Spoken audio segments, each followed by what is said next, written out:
एक वैद्य जी थे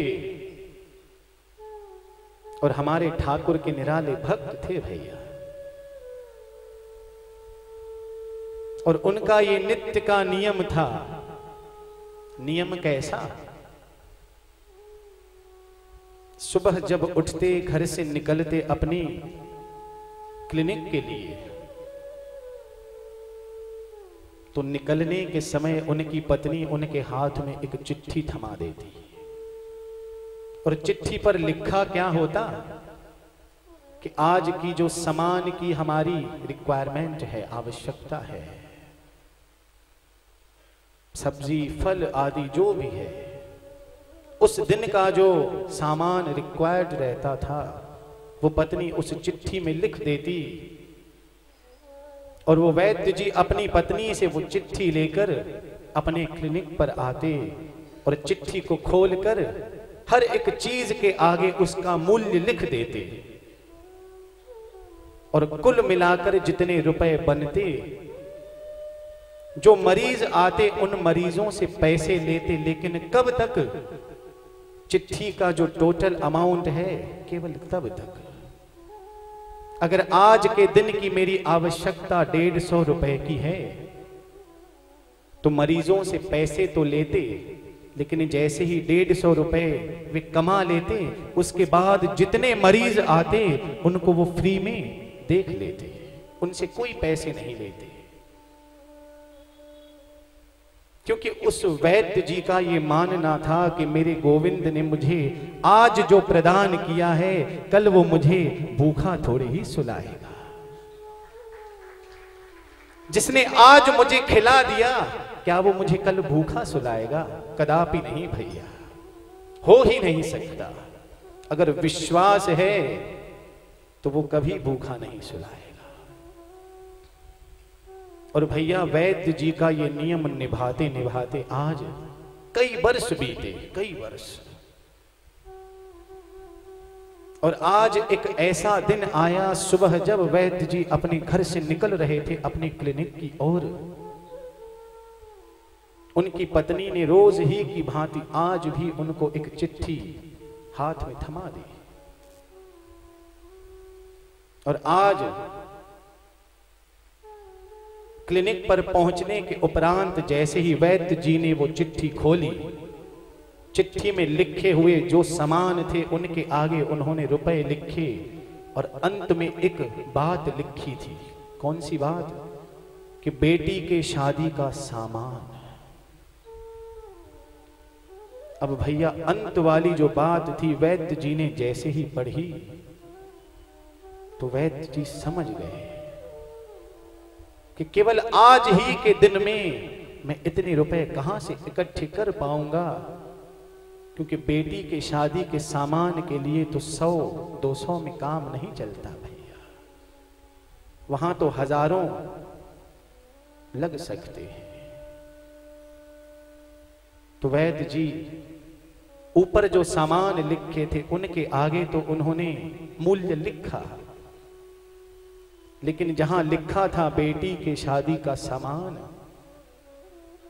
उसके सामने वैद्य जी ने लिख दिया कि बिहारी जी के हवाले, ठाकुर जी के हवाले। और भैया निराली बात देखिए कि पेशेंट आ रहे हैं, वैद्य जी ने उतने रुपए तो ले लिए जितने उन्होंने ऊपर लिखे थे।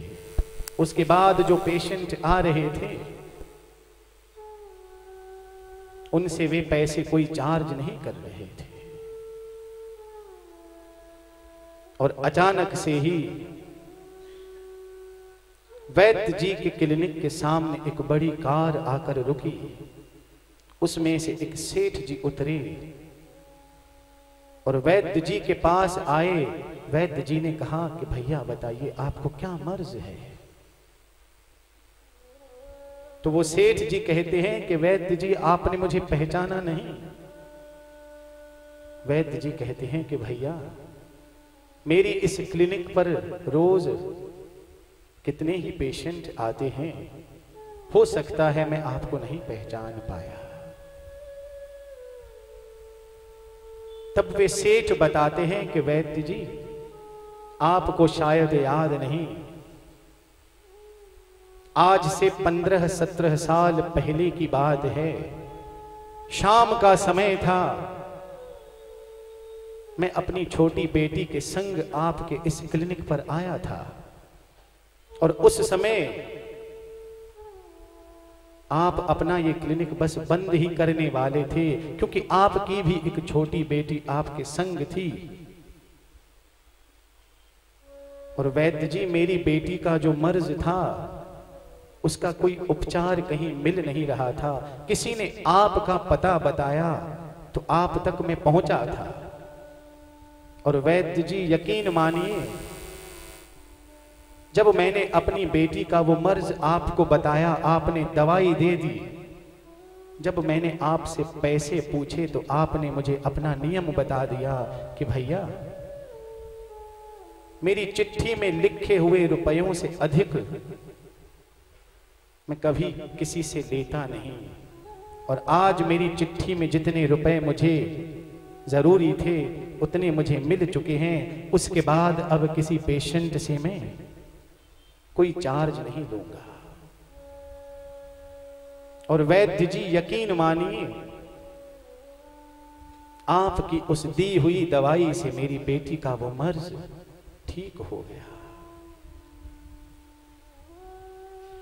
हम सोच रहे थे, मैं और मेरी पत्नी, कि ऐसे भी इंसान आज इस दुनिया में हैं। और जैसे ही हमारी बेटी का वो मर्ज ठीक हुआ वैद्य जी, हमने उसी दिन एक निर्णय किया, संकल्प किया कि कैसे न कैसे करके आपका ये ऋण अवश्य उतारेंगे। और वैद्य जी, आज से कुछ दिन के बाद मेरी बेटी की शादी है और आज मैं और मेरी पत्नी अपनी बेटी की शादी का वो सामान खरीदने के लिए घर से निकले, तब आपकी याद आई और हमने सोचा कि आपकी भी एक छोटी बेटी थी। जो जो सामान हम अपनी बेटी की शादी के लिए लेंगे, वही वही सामान हम आपकी बेटी के लिए भी लेंगे। और वैद्य जी, ये जो कार खड़ी है, इस कार में और कुछ नहीं, इस गाड़ी में आपकी बेटी की शादी के लिए समान है। कभी तो आपकी बेटी की शादी होगी, कुछ वर्षों बाद ही सही, पर यह सामान आपको स्वीकार करना होगा। और यकीन मानिए भैया, वैद्य जी ने जैसे ही उस सेठ के मुख से निकली हुई इस बात को सुना, वैद्य जी की आंखों से झरझर आंसू बह निकले। वैद्य जी सोच रहे हैं कि वाह रे ठाकुर, मेरे तो बस लिखने की देर थी, निभाने में तूने कोई कसर ही नहीं छोड़ी। मेरी तो बस लिखने की देर थी। और सेठ जी देख रहे हैं कि वैद्य जी रो क्यों रहे हैं। तब वैद्य जी ने अपनी पॉकेट से वो चिट्ठी निकालकर सेठ जी के हाथ में थमाई। और भैया, सेठ जी ने जैसे ही वो चिट्ठी देखी, सेठ जी भी रो पड़े कि वाह रे कन्हैया, किस प्रकार तू अपने भक्तों की लाज रख लेता है, किस प्रकार तू अपने भक्तों के प्रेम को निभा देता है।